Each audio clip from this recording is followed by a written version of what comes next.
नमस्कार आदाब दोस्तों। तो चले आज फिर हम आप लोगों के लिए लाए देश और दुनिया की तमाम ताजा बड़ी खबरें, ब्रेकिंग न्यूज हेडलाइंस एक एक करके तमाम बड़ी खबरें आपके सामने रखेंगे। सबसे पहली और बड़ी खबर में आपको बताएंगे दोस्तों कि मोदी सरकार की मुश्किलें लगातार बढ़ती जा रही हैं। खबर आ रही है कि अब नीतीश कुमार के बाद महाराष्ट्र के एनसीपी नेता जो है अजीत पवार ने मोदी सरकार के खिलाफ यानी एनडीए के खिलाफ बगावत कर दी है।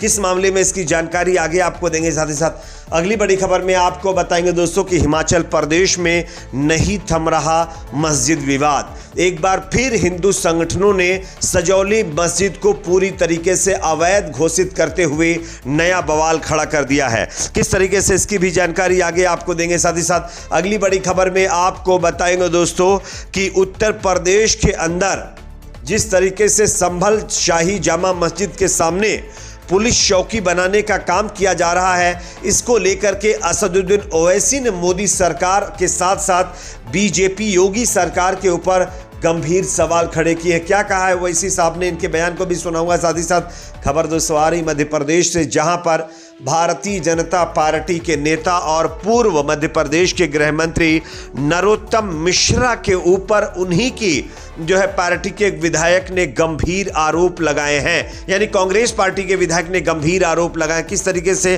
क्या आरोप, इसकी भी जानकारी देंगे। साथ ही साथ खबर आ रही है दोस्तों कि यहां पर बिहार की राजधानी पटना के गांधी मैदान स्थित बापू सभागार में पूर्व प्रधानमंत्री अटल बिहारी वाजपेयी के जन्म शताब्दी के मौके पर जिस तरीके से एक गायिका ने गांधी जी के एक जो है कविता को गा दिया था, इस पर उसको माफी मांगनी पड़ी थी। इसको लेकर के अब उस गायिका का बड़ा बयान सामने आया है। क्या कहा है उसने, इसके बयान को भी सुनाऊंगा। साथ ही साथ खबर दोस्तों यहां पर आ रही है कोरिया से, जहां पर एक और विमान क्रैश हो गया है, जिसमें अब तक जो अपडेट है उसमें यह है कि 179 से ज्यादा लोग खत्म हो गए।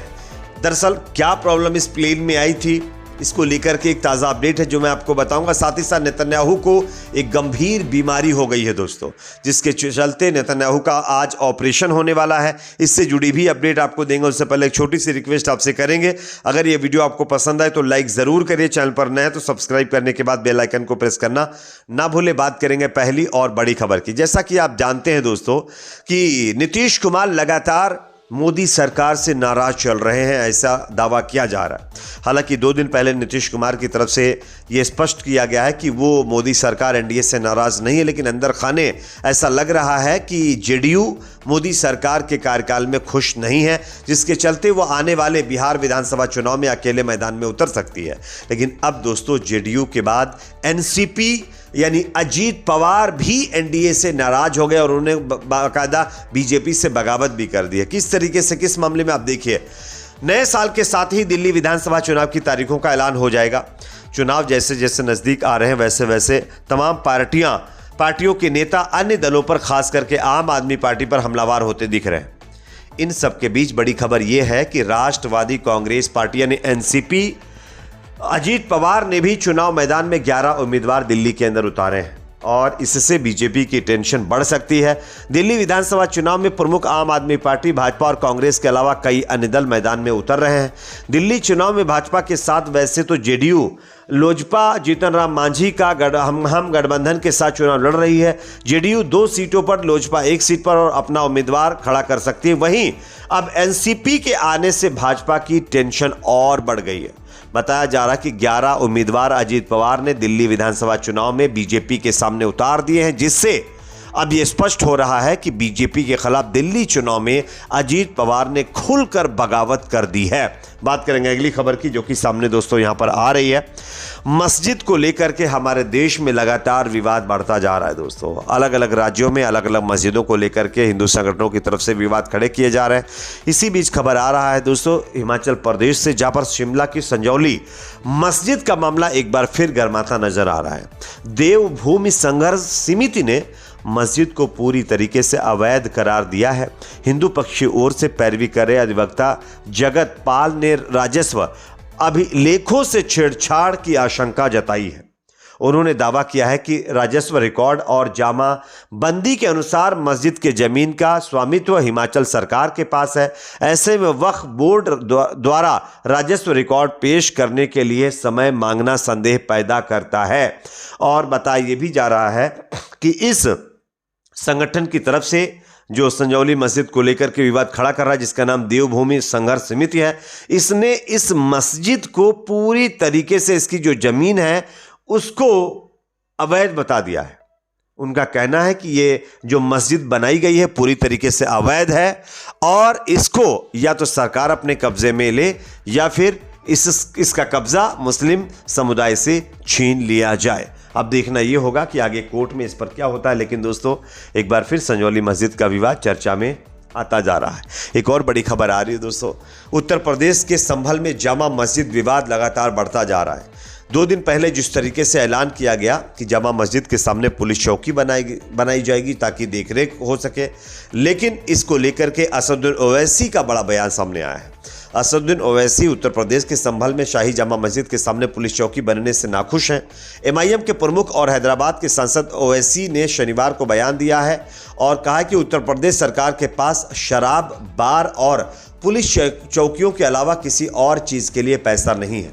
संभल में शनिवार को जामा मस्जिद के ठीक सामने खाली पड़े मैदान में पुलिस चौकी का शिलान्यास किया गया। एक दिन पहले पुलिस ने यहां नाप करके खुदाई करनी शुरू कर दी है और इसी को लेकर के खुद जो है ओवैसी ने मोर्चा खोलते हुए योगी सरकार के ऊपर बड़ा हमला बोला है। उनका सीधे तौर पर कहना है कि मुल्क के किसी भी कोने में चले जाइए, वहाँ की सरकार ना तो स्कूल खुलवाती है ना अस्पताल। अगर कुछ बनाया जाता है तो वे पुलिस चौकी और शराब खाने हैं। सरकार के पास किसी और चीज़ के लिए पैसे नहीं होते, बस पुलिस चौकी और शराब खाने के लिए पैसे होते हैं।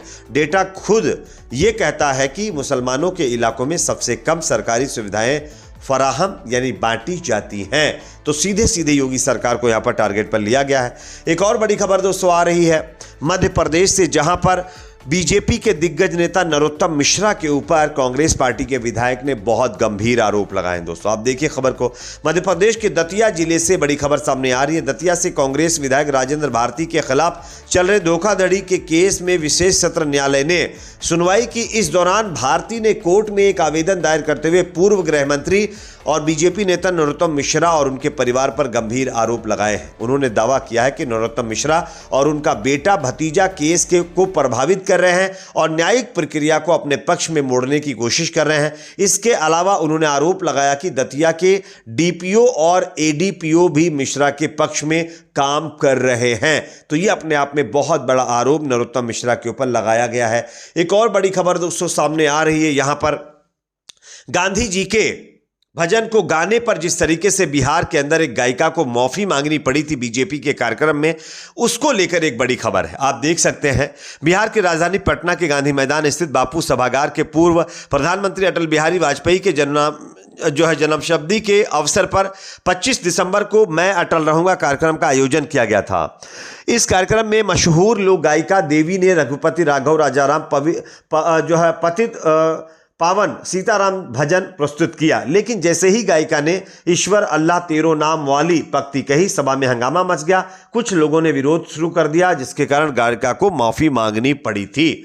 और अब खबर आ रही है कि गायिका की तरफ से इस पर स्पष्टीकरण दिया गया। उन्होंने कहा कि मैंने गाना जब शुरू किया तब तो माहौल ठीक था, लेकिन जैसे ही उसमें लाइन आई ईश्वर अल्लाह तेरो नाम, तो वहां मौजूद कुछ लोगों ने विरोध शुरू कर दिया। मुझे कुछ पल के लिए समझ ही नहीं आ रहा था कि क्या हो रहा है। मैं भी घबरा गई कि क्या मैटर हो गया। बाद में मुझे समझ आया कि अल्लाह के नाम पर उन्हें दिक्कत हुई। इसके बाद मैं लोगों को समझाने लगी इस गाने में कुछ ऐसा नहीं है। फिर मैंने लोगों के बीच आई और मैंने लोगों से कहा कि अगर किसी बात से आपको तकलीफ हुई हो तो मैं सॉरी कहना चाहूंगी, माफी मांगना चाहूंगी। हालांकि गायिका ने यह भी कहा कि मुझे माफी नहीं मांगनी चाहिए थी। तो आप देख सकते हैं बीजेपी किस तरीके से एक्सपोज हो गई है। बीजेपी के कार्यक्रम में अल्लाह का नाम आने पर किस तरीके से उसके नेता, उससे जुड़े हुए लोग चिढ़े और हिंदू संगठन से जुड़े हुए लोग चिढ़े। उसके बाद यहां पर हंगामा हुआ है। खैर, इनकी असलियत अब सामने आ रही है। अब बात करते हैं अगली खबर की, जो कि सामने आ रही दोस्तों कोरिया से, जहां पर एक और प्लेन क्रैश हो गया। दक्षिण कोरिया में एक प्लेन बताया जा रहा है कि जो है हवाई पट्टी से उतरकर उसकी दीवार में जा टकरा, जिसके चलते वो क्रैश हुआ और अब तक जो जानकारी उसके हिसाब से 189 से ज़्यादा लोग इसमें ख़त्म हो चुके हैं।